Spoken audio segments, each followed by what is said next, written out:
ladies and gentlemen, most of all kids who are following us, we welcome you to this show of story time. Hey, it's kids time. Come on.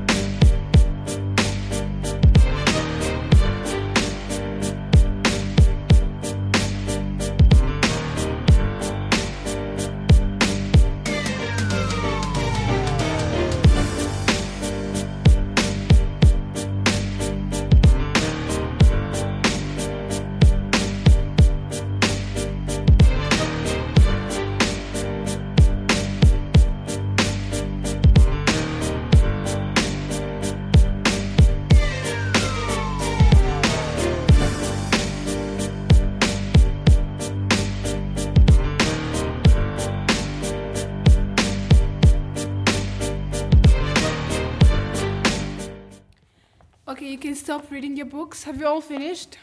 Yes! Okay, you can stop your books and we are going for a different thing, different from me reading your books. I'm going to ask you questions about why we read books, where we get books, okay? Are you all ready? Yes! Are you all ready? Yes! Okay. Who can tell me where we can find books? Me. Chris? In the library. In the library. Anybody else? Me. Shayla? We can buy them in the bookshop. You can buy them in the bookshop. Okay, so what are the rules of a library? Eminence? Do not eat, drink, or smoke in the library. Great. Anybody else? Elsa, you can tell us. To keep silence in the library. When you're in a library, you're not supposed to talk. Do you get that all? Yes! Anyone else? You do not steal in the library. Do not take any book from the library without permission, all right? Yes! That was wonderful. So who can tell me what is it that you look for when you're going to get a book in the library or anywhere else? What do you look for? Me. Elze? To look for the title. You have to look for you have to know the title if you're looking for a book in the library or anywhere else. Are we all clear? Yes. Do we all get that? Yes. That's wonderful. Who else can tell me another thing you can look for? Beauty? To look for the writer. You look for the writer. That's wonderful. Who else can tell me anything you can look for? Me. Look for the picture. That's wonderful. Anyway, if you're looking for a book in the library or anywhere else, you have to be knowing the title of the book. Are we all clear? Yes. You have to know the writer of the story, the book you're looking for, okay? Yes. And the picture, as Vivi said, and you have to know the year the book was written. Are we all clear? Yes. That's wonderful. So, the last thing will be, who can tell me the reasons of reading? Emelance. It can increase our knowledge and skills. It increases our knowledge and skills. Are we all on the same page? Do we all agree? Yes. Okay, another one person to tell me? Me. Chanel. We read our book to know many different languages. Great. Read books to know many different languages. We clap hands for her.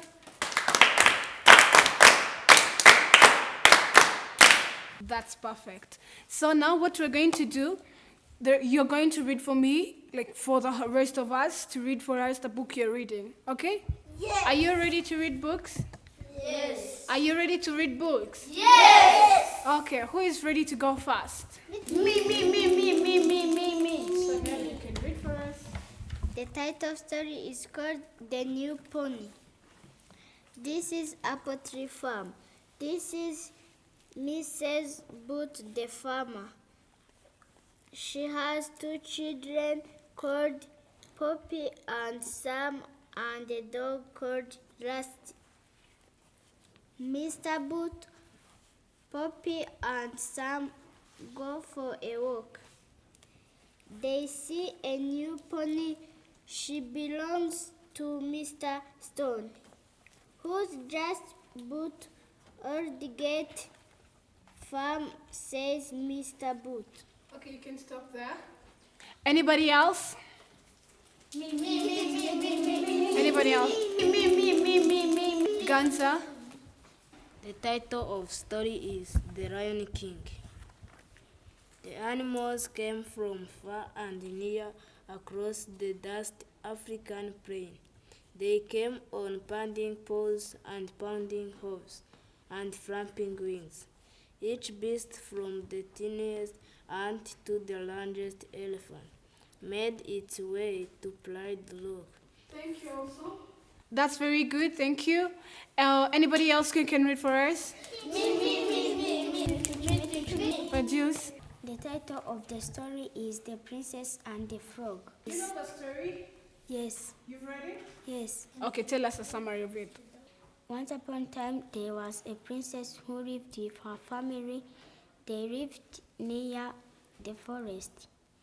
One day on her birthday, her daddy gave her a golden ball. One day when she was playing with it, it ran away and goes into the river. And the princess sat near the river and she started crying. She heard a voice of a frog, but she didn't know that a frog can talk. And the frog asked her why she is crying, and she said that her golden ball has fell in the river. Has fallen in the river. And the frog said, when I bring it, you will do everything I talk to you. Everything I ask you. The princess said yes. The frog asked her that I will eat on your plate. The princess said yes. And I will sleep on your bed. The princess said yes. And you will kiss me. The princess said yes. And then the frog goes into a river and it brings the golden ball. And the princess was so happy, and she runs. The frog followed her, and the frog reached to the family, and she ate with the princess, and she slept on the bed of the princess. One day the princess kissed the frog, and the frog became a handsome prince, and they got married. Then they live happily after. Thank you very much. Let's clap hands for her.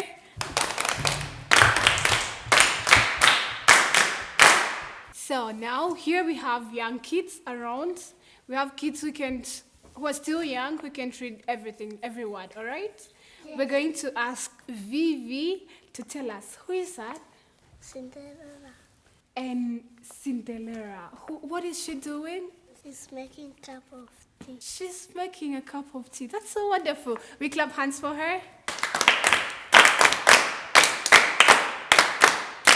That's so wonderful. Even if you can't read, like you're still young, you can't be able to read anything, you can look at the pictures and get to know the story about that book.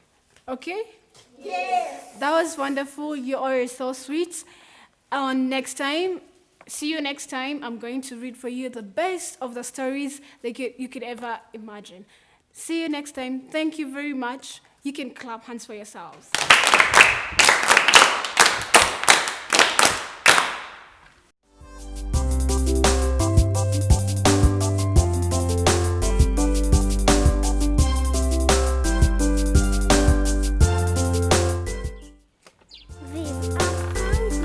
Let's cook.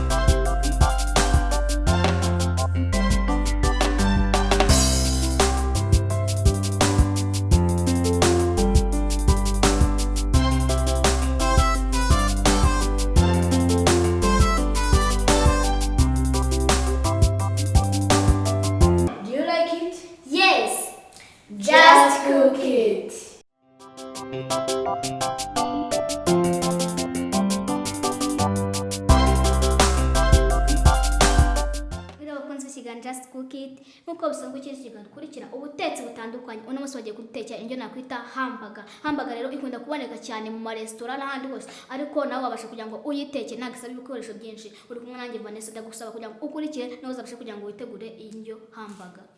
Yene nitwa Byiringiro Fabrice. Yewe nitwa Gihozo Jacques. Nk'uko bisanzwe iyo umumenyereye, iyo umuntu agiye guteka indyo iyo yose arabanza agakaraba neza.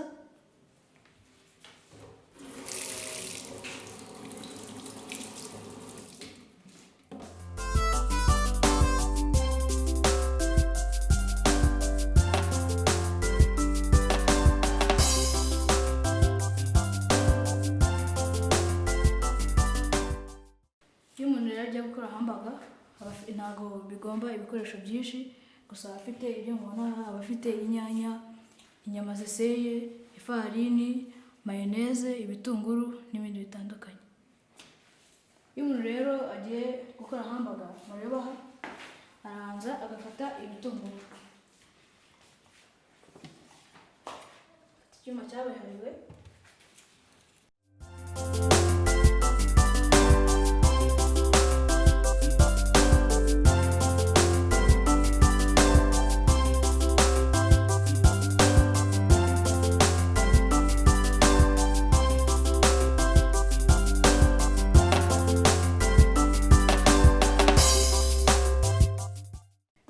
gukata ibitunguru, gufata inyama ukazishyira mu isafuriya ugiye kuvangira n'ibitunguru, warangiza ukabifata ukabishyiramo ukabivanga,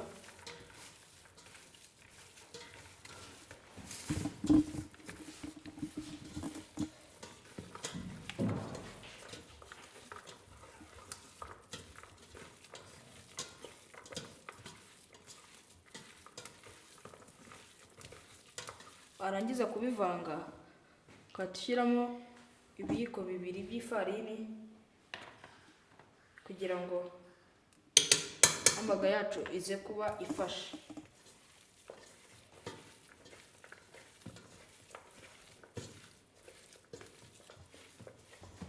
Kandi muri hamburger yacu tugomba gukoresha umunyu kugira ngo uburyohe bwayo bugume bumeze neza.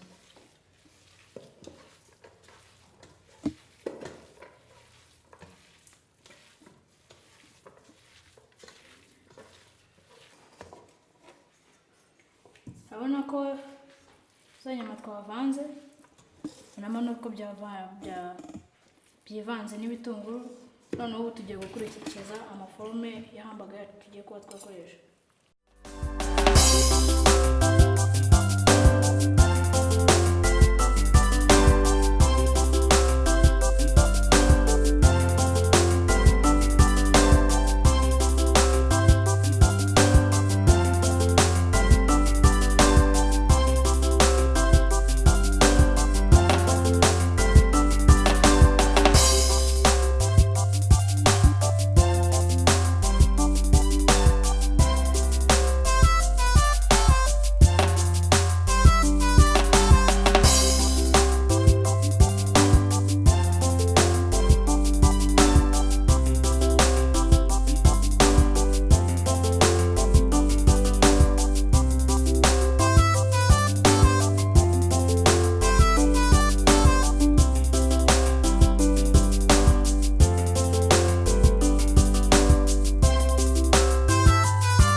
Iyo amavuta yawe yacamutse, uhita noneho ushyiramo hamburger.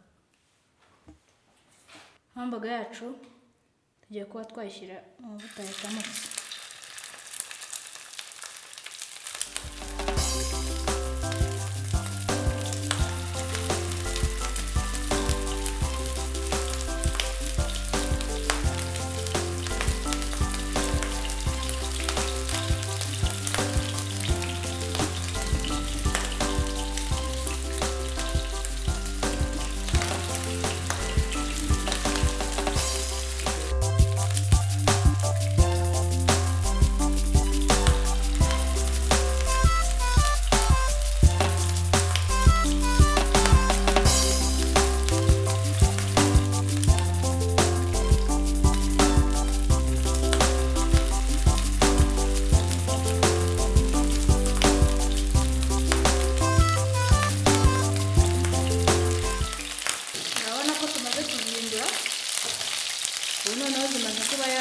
zashya zashize nk'iminota 4 cyangwa 5 ziba zamaze gushya.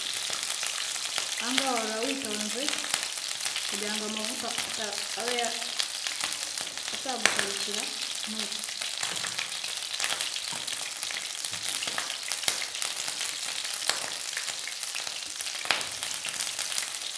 Waba witonze.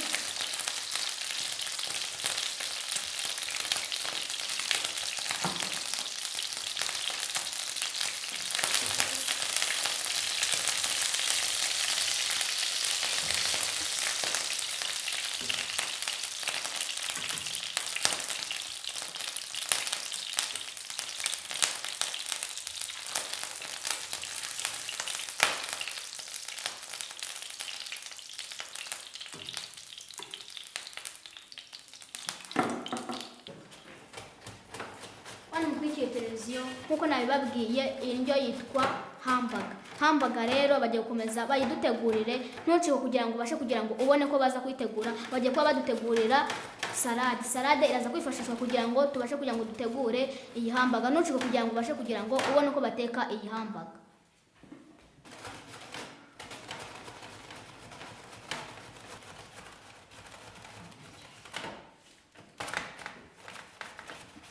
Murabona ko ishuri ryacu rimaze kurangira, noneho ubu tugiye kuba twakurikizaho igitunguru.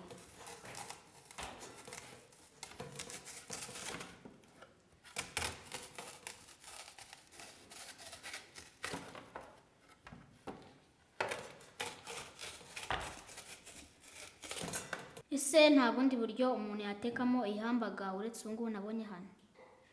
Umuntu ashobora guteka hamburger ayotsa, akayotsa akayateka mu mafuru cyangwa ku ipanu nk'uko mwabibonye. Rero nk'uko mubona hano hamburger zacu twazirangije, salade twamaze kuyitegura, noneho ubu ngubu tugiye kuba twakora hamburger yuzuye. Fata umugati ukawukata, warangiza ugafata mayoneze nke ugasigaho.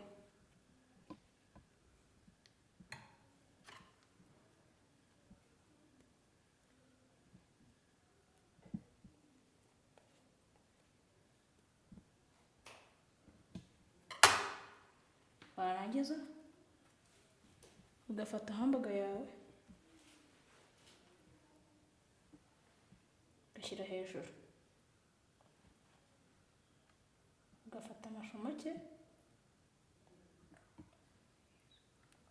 ugashyiraho n'ibitunguru, warangiza ugashyiraho mayoneze akayiko.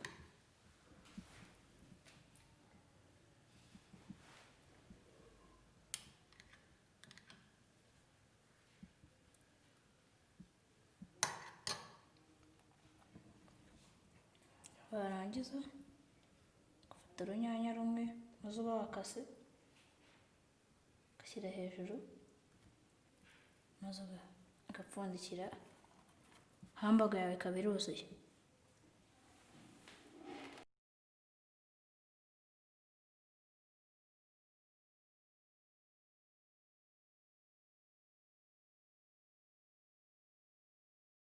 Fata undi ugasigaho mayoneze, warangiza ukayizengurutsa hose, warangiza ugafata hamburger imwe ukayishyira hejuru, ugashyiraho n'andi mashu y'igitunguru, ukongera ugafata mayoneze akayiko,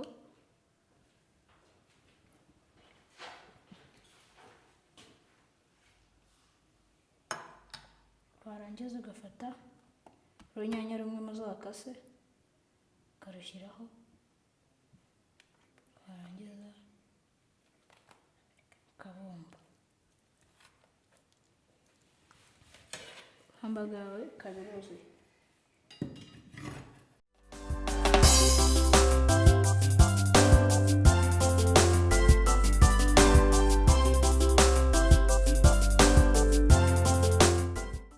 Kuri iki kiganiro Just Cook It, murabona ko hamburger yacu ari hamburger isosa nziza cyane. Nta mpamvu rero yo kugira ngo ujye gutanga amafaranga yawe muri hoteli, muri resitora, nawe wabasha kugira ngo uyitegurire hamburger.